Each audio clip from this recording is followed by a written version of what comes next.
Hi everyone. I had some requests asking to demonstrate how I fill in technical drawings with colors and patterns, so I am going to show you today. You'll need a graphics program to start off with. I'm using Paint Tool Sci. That has a free trial, but then after the trial's up, you will need to pay a licensing fee to continue using it and its full features. Otherwise, Krita is an excellent free program with the same capabilities. Of course, Photoshop or Clip Studio Paint will work if you already have those. You'll need to start by opening up your instructions when it comes to Gertie patterns, because that's where the technical drawings are located, and screenshotting that particular technical drawing. You can use the Windows snipping tool. I personally use Gablin Print Screen, which just has a couple more bells and whistles, but does the same thing.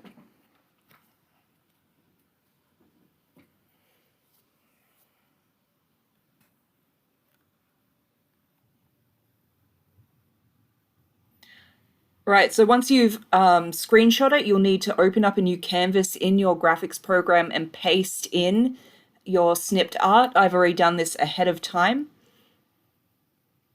Now that we have our line art, we need to get rid of the background. You can see that if I put color behind it, it isn't transparent. You can still see the white. So you're going to need to press Control A to select your layer.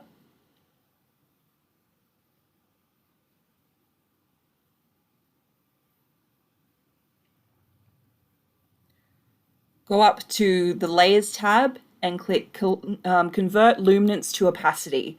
So this just means make all the white bits clear. So you can see now that just to demonstrate, if I put colors behind it now, you've just got plain line art and no white bits relatively. So now we can color it in. You need to make a new layer either through the layer menu at the top or going Control Shift N. Select the bucket tool on the left hand side and pick any random color. I'm going to use yellow because it's easy to see. Now in the tool options on the bottom left, make sure you've clicked on Enclosed Transparent Area. Set the gap tolerance to a high number. I'm over 150 there. And use Merged Image down the bottom as your selection source. This basically just tells the program to color between the lines no matter which layer you're working on. I'm just going to double check that our layer we're about to work on is definitely below our liner, and it looks like we're good. So now we just need to select a random color from the left-hand side. I chose yellow, and start filling in every bit of your technical drawing where you want your fabric pattern to appear.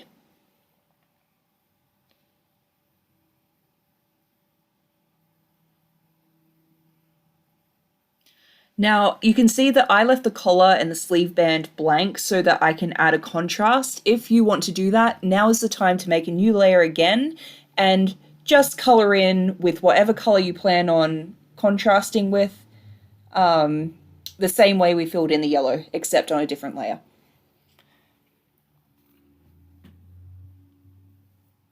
All right, so now you'll need to Google your fabric or else copy it from a website. Right click to copy it and then go back to your canvas and Control V to paste it in. There we go. Hold Control and then drag it to move it into place.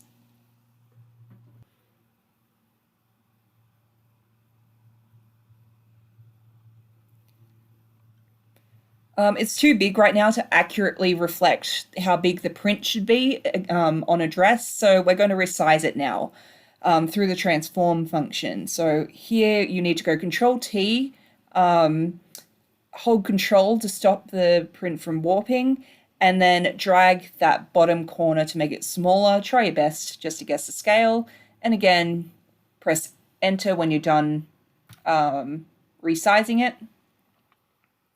And you can still use Control to drag it around. The next task is just a lot of copying and pasting. Once you have your fabric scaled and positioned somewhere on your dress, select it by hitting Control A. Then select Control V to paste a new copy, and you can see I'm holding Control to drag it next to the existing image. And now it is time to just do your best to line it up and make sure the repeat is smooth if your fabric has a repeat. Pattern matching, the thing we all love. Merge this down now. My shortcut is Control E. You may need to go up to the layer menu and hit merge down instead. I can't remember whether this was a custom shortcut that I made. Hit Control A to select our new bigger pattern that we've just made.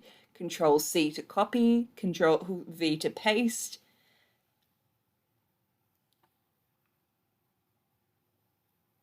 That's me showing you where the merge is if the shortcut doesn't work.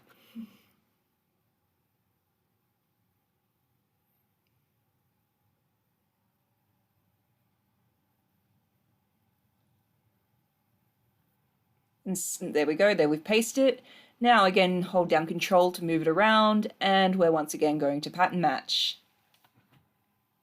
We're going to repeat this step of merging this down, selecting all, copying and pasting. So Control E to merge, Control A to select, Control C to copy and Control V to paste, and then holding Control down to rearrange it and pattern match. Control E to merge it again. And each time, see, we're making a bigger and bigger repeat of this pattern.